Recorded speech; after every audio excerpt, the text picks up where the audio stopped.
Mbahaye ikaze muri box office yacu uyu munsi. Reka duhere mu Rwanda aho twaganiriye n'umwe mu bakozi ba film hano mu Rwanda ndetse akaba afite filme ngufi aherutse gusohora ubika biri muri festival iri kubera hano mu Rwanda izwi ku izina ry'Urusaro. Mu kiganiro twagiranye yatubwiye byinshi kuri we ndetse no kuri iyo film. Ikaze muri Ten Tonight uratangira utwibwira. Murakoze cyane yego kunyakira. Nitwa Augustina Urwibutso, nk'abandi umufilmmaker umunyarwandakazi utuye mu Rwanda. Mvuze ngo filmmaker avuga ngo ni ikintu kinini cyane, nibyo ni ikintu kinini, ariko icyo nkoramo njyewe ndi umu actrice, ndatinga muri filime zitandukanye n'amadocumentaire. Ikindi kandi nkaba ndi umwanditsi maze kwandika filime zitari nkeya ariko kandi izo maze gukora nazo si nyinshi cyane, ariko biracyari mu nzira.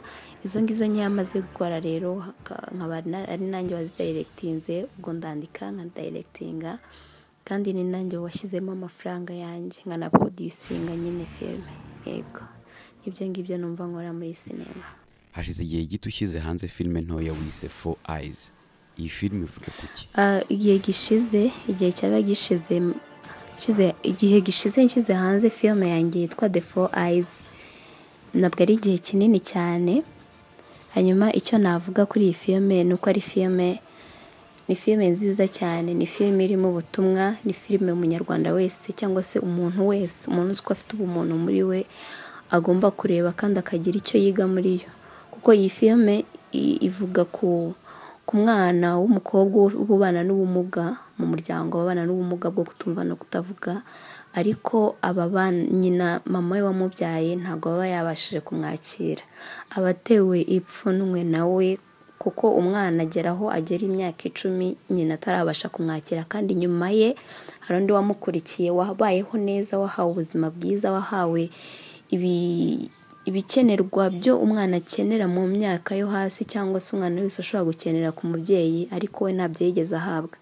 Rero iyi filime nyine iragaragaza ubuzima bw'uwo umwana w'umukobwa, ukuntu aba yangwa na nyina we wamubyaye, wamutwise amezi 9, akaba atabasha gusiporta nyine ubumuga bw'uwo mwana, kugeza aho murumuna we ari we ufata iya mbere kugira ngo yereke mama we ko n'uwo mwana nawe ashoboye, nawe hari ikintu ashobora kugeraho, kuko deje uwo mwana abagize imyaka hafi irenga iyo umwana akwiye kuba yajya mu ishuri akajya kwiga, ariko atiga, murumuna we yiga.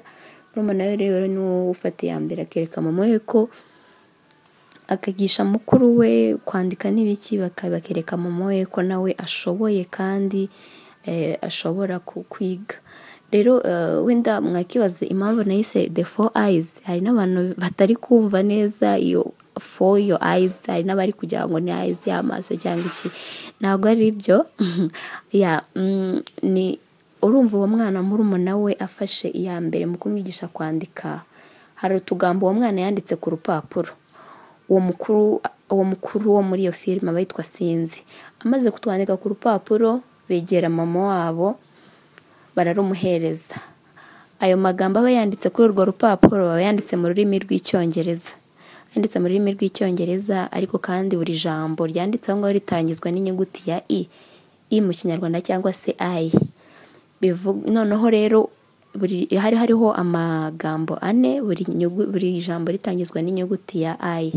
Rero urumva ko ni ama I, izo eyes nyine, izo I enye. Ni icyo ubona cyafasha uruganda rwa sinema mu Rwanda gutera imbere?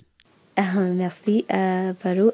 Ikintu rero cyafasha uruganda rwa sinema yo mu Rwanda gutera imbere nta kindi, ni twebwe mbere na mbere, ni twebwe abanyarwanda bari mu ruganda rwa sinema. Tugomba gukora ibintu biri professionnel cyane, ni dukora ibintu kuko dukeneye amaramuko gusa, dukora ibintu bituma abantu hano hanze babona ko dukoze ikintu cyiza, kandi icyo kintu kandi kidutunze. Kuko byaba bibabaje kuba umuntu amaze imyaka irenze 10 muri sinema, ariko ugasanga nta hantu atandukaniye na wa wundi ukora inuza, ukora akazi gasanzwe uhembwa ku munsi, kandi nawe udahembwa amafaranga mazima. Byaba biteye agahinda cyane. Mureke dukora ibintu biri professionnel, kuko sinema ubwayo ni umwuga. Ni umwuga ushobora kugutunga, ukagutungira abawe, ugatunga n'abo abo bagukomotseho bazibaruka. uwo rero akaba yari Augustina Urwibutso, umwe mu ba filmmakers cyangwa se abakozi ba filime hano mu Rwanda. Mwakoze gukurikirana amakuru yacu ya sinema. Iyi yari box office muri 10 Tonight, naho njye wayibagezagaho nari Paru.